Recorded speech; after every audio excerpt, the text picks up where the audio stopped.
Pul deysan birodar. Endi eshitib tur.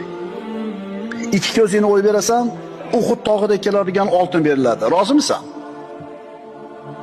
Ikki quloqini kesib olishadi, Tuhoma tog'laridagi kumushlar seniki bo'ladi. Nima deysan? Tilingni berasan, soqov bo'lasan, ammo Zahro qasrlari seniki bo'ladi. Ko'nasanmi?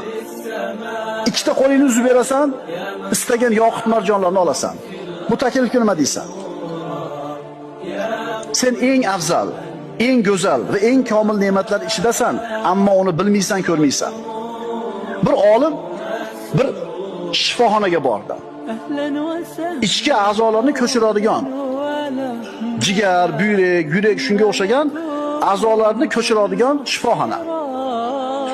Kirdi, ana shu shifoxonaning xizmatlarini naqlandi qator ko'rib turib, hayron qoldi. Buyrak almashtirishlik paloncha, yurak almashtirish paloncha, stent qo'yish paloncha, ularni ko'rib turib, tashqariga chiqib turib, aytdiki, ichki dunyoyimga qarasam, men ancha boy odam ekanman. Ichki dunyoyimga qarasam, ichki a'zolarimga qarasam, juda ham boy ekanman deydi.